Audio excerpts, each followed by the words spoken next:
5, 4, 3, 2, 1.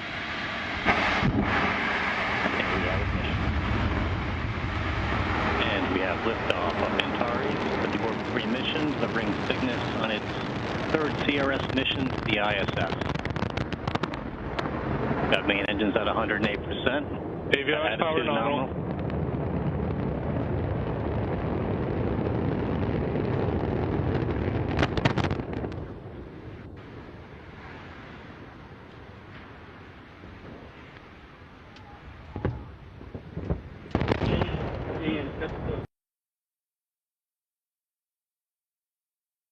The possibility that trouble may develop with the Atlas or the Redstone during the countdown or during the takeoff is looked squarely in the eye by the astronauts and the engineers behind Project Mercury. This booster was not a Mercury vehicle, but imagine the worst possible situation for the astronaut, that his capsule is now mounted on top of this Atlas. The escape rocket takes the capsule away from the booster.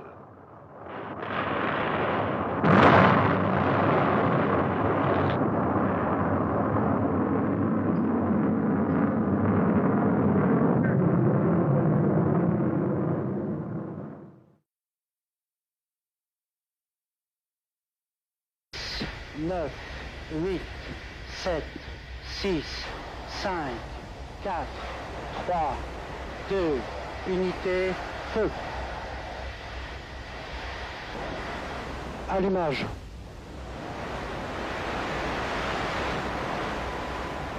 Décollage.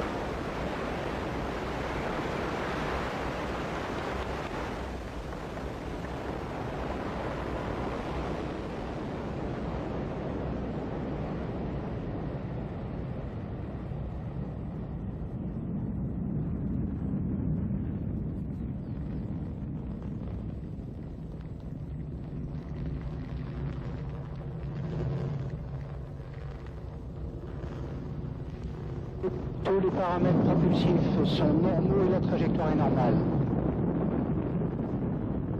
37 seconds into the launch, the onboard computers decided 501 was 90 degrees off course.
Successfully, and the flight proceeded according to plan for some distance.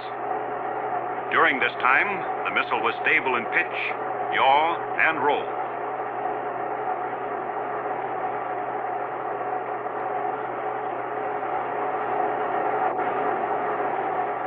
Then a failure occurred involving one engine.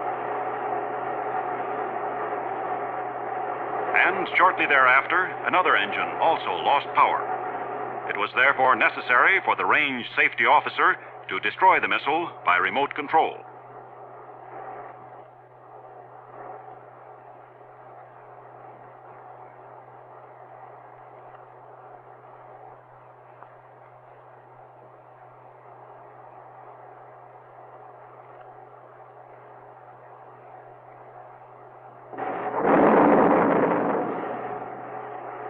Debris from the missile fell on the test base and in the sea just offshore from the base. Nearly all critical components were recovered. These parts and data radioed to the ground during flight were studied to isolate the exact cause of the trouble.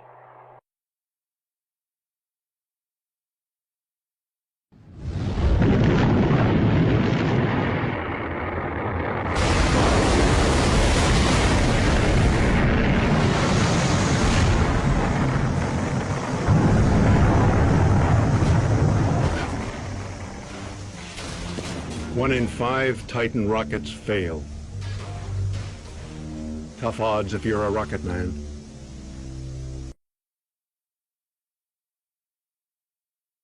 Minus 10, 8, 7, 6, 5, 4, 3, 2, 1. Ignition sequence start and liftoff of the SpaceX Falcon 9 rocket, adding to the International Space Station access for future American rockets. And Falcon has cleared the tower. Stage 1 propulsion is nominal.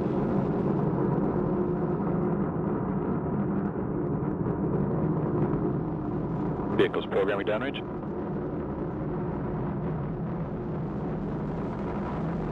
Stage 1 propellant utilization is active.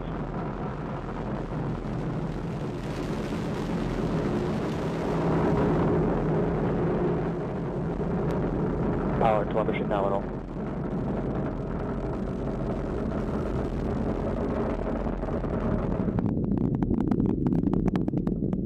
Power and telemetry remain nominal.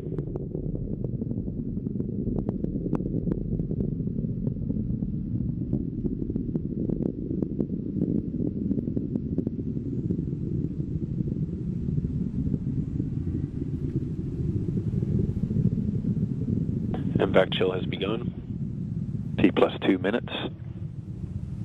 Altitude 32 kilometers. Speed 1 kilometer per second. Downrange distance 13 kilometers.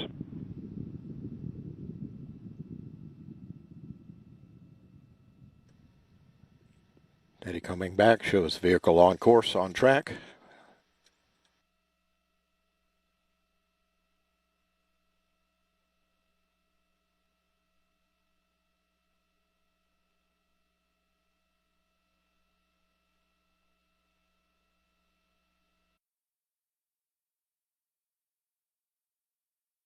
After nearly a year's delay posed by its liquid hydrogen fuel, the mighty Centaur is on its pad at Cape Canaveral for a maiden flight.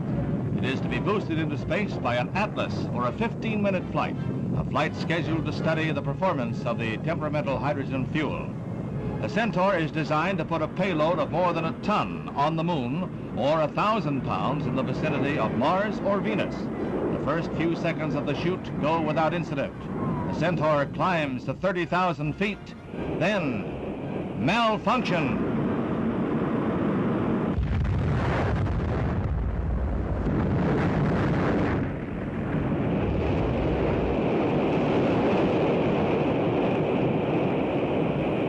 The immediate cause of the explosion is not known. But if it happened in the Atlas booster, it means a probable delay for the next U.S. orbital flight by astronaut Malcolm Carpenter. Long-lens cameras capture pieces of the wrecked missile falling into the sea, falling like a wounded bird. However, in the race for space, scientists find progress in every failure.